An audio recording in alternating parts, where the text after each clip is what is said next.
output too, it will be the best time to ask me because I know that um we did not meet like this last Wednesday. So, the reason why I sent to you the theories of growth as a video, kay gusto ko tani nga linear or the same ang ginahambal ko sa duwa ka sections. But since theories of development is shorter, kaya lang ni siya i-discuss.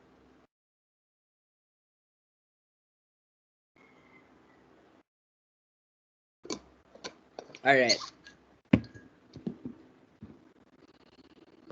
So, the first theory is Jessel's maturational theory.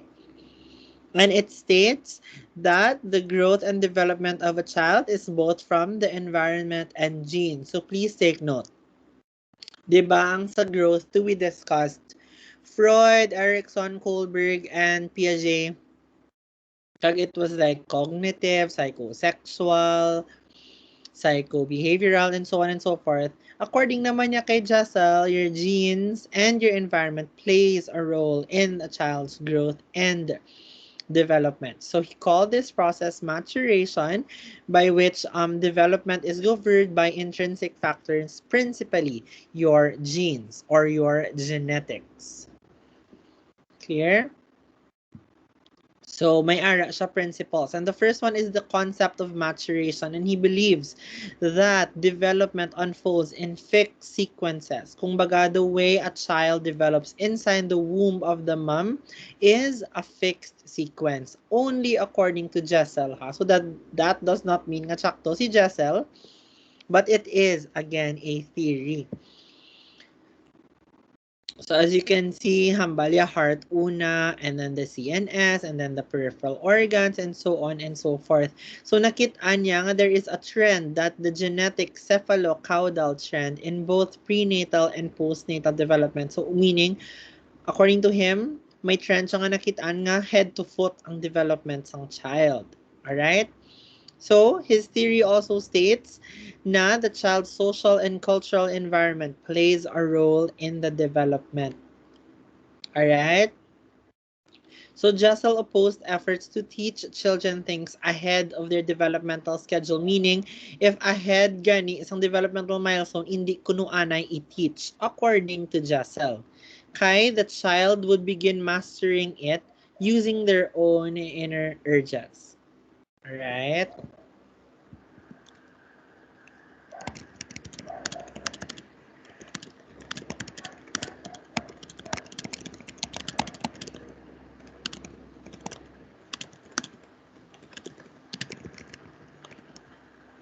Sige. Next is reciprocal interweaving, and very easy in class to understand. This here, two opposite tendencies gradually reach an effective balance. And you might say, ano na siya meaning? In Ilonggo, kung baga, you have two tendencies, like your handedness. When you were little, your brain or your cognitive thinking ga decide, will I be right-handed or left-handed? Dara ang imo two opposite tendencies. You have a tendency to be right-handed or be left-handed. Pero of course, when you grow up, eventually, you will come up with a preferred pattern of hand use. And that's because you've reached an effective balance. For you, mas dominant si right, but effective man gyapon si left. The balancing of the dominance of the right and the less dominance of the left created an effective balance with your handedness. And that also goes sa inyo nga personality. Like when we were little, wala tayo kabalo nga, I am extrovert, I am introvert. When we were little, our body or our personality ga-develop pa lang.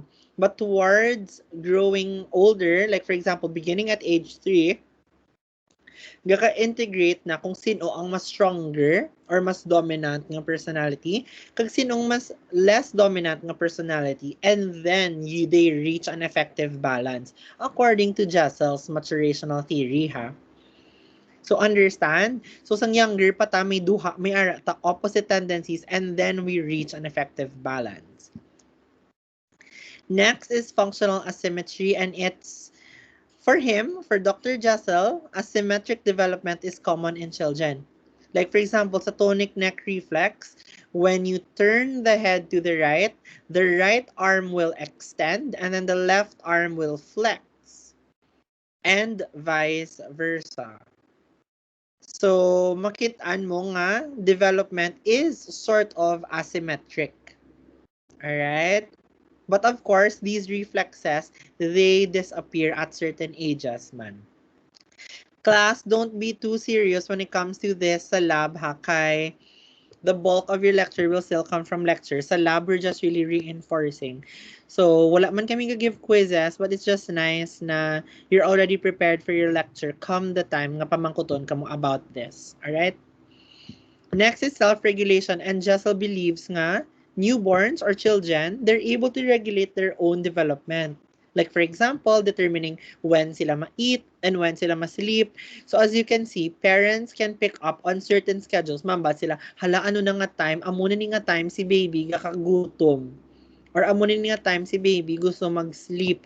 Kay Jessel believes that children or even newborns have self-regulation. Alright? And lastly is individuality. So para siya, the vary in their individual rates of growth differ. Or there is a difference sa how children grow individually. That's why it's individuality. So critics often point out kay gasigihan ba si Jessel na ang developmental sequence daw linear, right? Or fixed sequence. But he says, nga galain-lain man ang rate of growth. And this is dependent on the temperament and the personality of the certain child. So according to Giselle, if the child is a slow grower, the child might be cautious, even-tempered, or even patient when he grows up. And in contrast, maghambal ka naman if the child develops quickly or grows quicker. The child might be outgoing, happy, and quick to react.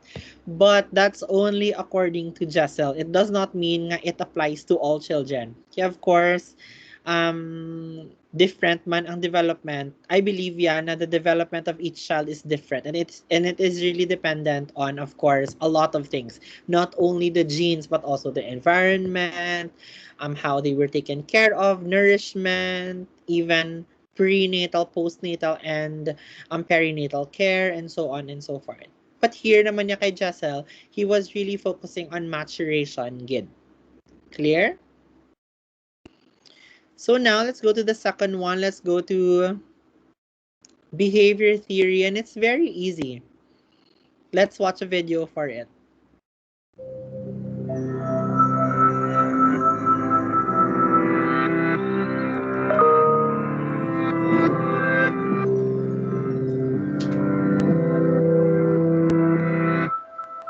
When we think about learning, we often picture students in a classroom or lecture hall, books open on their desk, listening intently to a teacher or professor in the front of the room.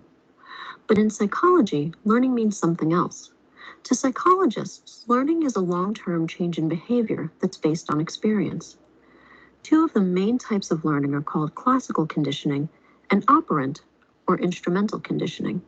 Let's talk about classical conditioning first. In the 1890s, a Russian physiologist named Ivan Pavlov did some really famous experiments on dogs.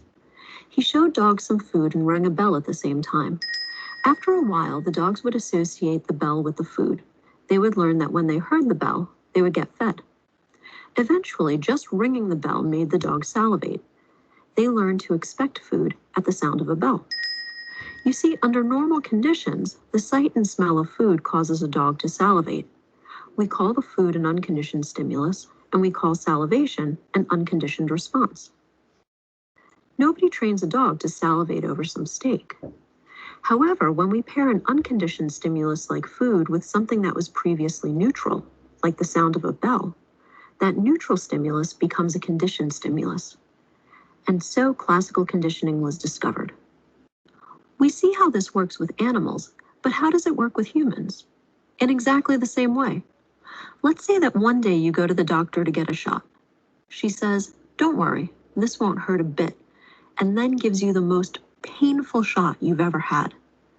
A few weeks later, you go to the dentist for a checkup. He starts to put a mirror in your mouth to examine your teeth, and he says, "Don't worry, this won't hurt a bit." Even though you know the mirror won't hurt, you jump out of the chair and run screaming from the room. When you went to get a shot, the words, "this won't hurt a bit," became a conditioned stimulus when they were paired with the pain of the shot, the unconditioned stimulus, which was followed by your conditioned response of getting the heck out of there. Classical conditioning in action. Operant conditioning explains how consequences lead to changes in voluntary behavior. So how does operant conditioning work? There are two main components in operant conditioning: reinforcement and punishment. Reinforcers make it more likely that you'll do something again, while punishers make it less likely. Reinforcement and punishment can be positive or negative, but this doesn't mean good and bad. Positive means the addition of a stimulus, like getting dessert after you finish your veggies, and negative means the removal of a stimulus, like getting a night of no homework because you did well on an exam.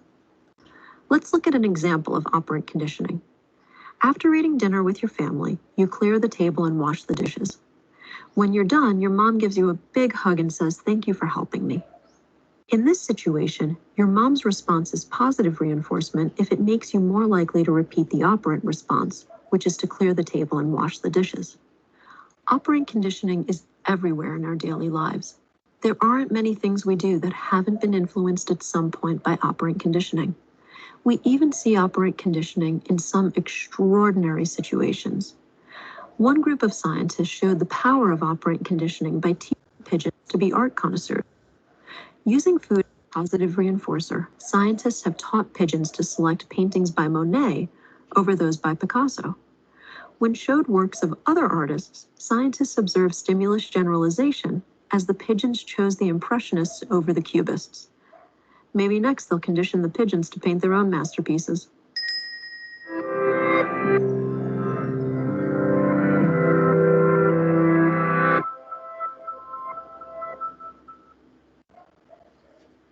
All right. So that was a nice TED Talk. And if you're not able to view the video, I will post it in our channel after this class. So let me explain further what you watched if some were still confused about the two behavioral theories, which were classical and operant conditioning. So classical conditioning class is, just take note, involuntary automatic behavior.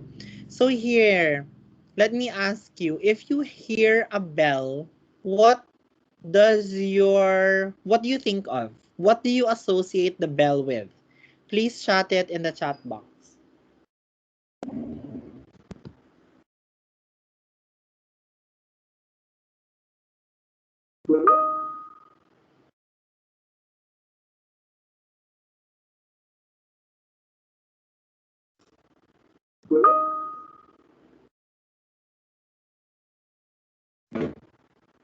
Call, end of time, or start?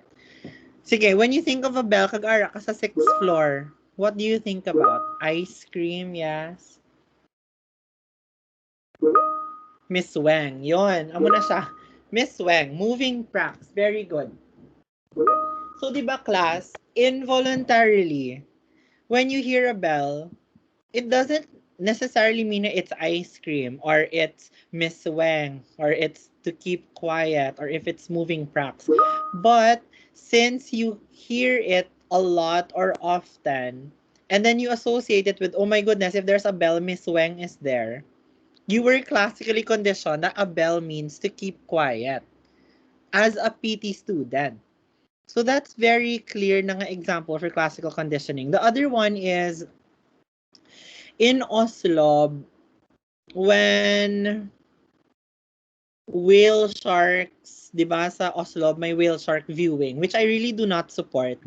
Pero here, when whale sharks see boats, they associate it with food, despite it being a boat nga i-feed man gid sila or just a random boat, because in classically conditioned sila now whenever they see boats, yun na-associate nila with tourists and food. So amo na siya ang sa mga whale shark sa Oslo. So that's like being classically conditioned. Right? And next, operant naman is very easy. Like, if makashare ko my experiences growing up, my mom, she would tell my sister and I na if we get honors when we were high school, gaan niya kami daw award. So what do? You study a lot because you want to get honors. Kay, basically, you want the reward. So, just per sa example, to sa TED Talk na after you wash the dishes, in-hug ka ni mommy mo. So, sometimes we do something, it's a voluntary behavior because we want something like a reinforcement. Or, for example, ginhambalan si Mr. Sinong gusto ko example? Si Mr. Bukyal nga. Ang imong um, curfew is 10 p.m. So Mr. Bukyal knows na the curfew is 10 p.m. But ge-enjoy pa siya with his friends. So nagpuli siya 11 p.m. So Mr. Bukyal is already expecting a punishment because of his voluntary behavior. Clear? So that's how you clearly differentiate the two. Being involuntary or voluntary. Also, nag-agree siya. 'Di ba? So we all associate a bad behavior to punishment and good behavior to a reward. Clear? So that's very easy. Iintindihan si classical and operant. And I really believe in these theories. Like for example, with my dog associates clapping with food. And no one taught her that but me because I associated the sound of clapping to food. So I really do agree with this theory. But again, just a reminder that it is a theory. And lastly is your dynamic systems theory. And very simple. This theory is a theory of motor development. So meaning it is useful to understand how movement develops and changes. So according to DST and in contrary to maturation, para siya sa DST nga theory, development naman is non-linear, meaning it's different for everyone. Kay maturation, to yahambal ang development daw is a fixed sequence. So here, a small but critical change in a subsystem can cause the whole system to shift, resulting in a new motor behavior. So this is common in children with cerebral palsy. But gaan ta kamo example nga mas concrete nga you can imagine. So for example, a normal 30-year-old male nag-stroke. So prior to stroke, of course, active ang lifestyle. Post-stroke, right side yabi, paralyzed. Right? Sa right side, ya paralyzed. So, what happens gani? Ga compensate ang whole body mo because of a loss of a system. And let's take the system as the right lower extremity. Since hindi mo masyado magiyong right lower extremity, mo compensate si left. Or your whole body compensates. Your spine will compensate, your left leg will compensate, even your arms will compensate. So this is what the dynamic system theory follows. Now, if there is a small critical change in a subsystem, the whole system can shift, resulting in a new motor behavior. So that is applied to patients with cerebral palsy because cerebral palsy is or contributes a lot to motor disabilities in a child. And damo pa man, there are spina bifida occulta or your JRAs, for example. So DST can be used as a framework to guide the intervention with children who have motor challenges. So this is commonly used for children class ha. Ang atong example sa stroke, I just wanted to visualize nyo nga if there is a loss in one part or a system, magka-compensate or mag-shift ang bilog mo nga body or your whole system. Is it clear? So again, I'm not sure if Miss Ren will tackle on this in depth or if itackle yaman gid, but the common ones here, of course, is your behavioral theories. I think even in your, I don't know, but I'm sure nga na ga-overlap ni ang classical and operant conditioning sa isa ka subject. I just forgot what. Alright? So, as I said, this is going to be a very short lecture. Okay, lipot man lang gid. And sa lab, we don't have so much quizzes, but my announcement is that the next groupings will be made by Miss Jen and I because of the merging of three sections into two. Some classmates of yours, as we've noticed, gakabilin, kaya may mga nangadaan group of friends and may comfortable na. So we're going to split up the groups para equal distribution man of the talents. Alright? Like for example, may isa to ka grupo nga sagad sila tanan, so to kanugon. Though it's nice that you can help each other because since it's online, it's easier for you to communicate anyways. Kaya I know that the next output will be making flashcards for developmental milestones, I believe. So it's an art thing again na all my talents. Miss David, ka saot ka man?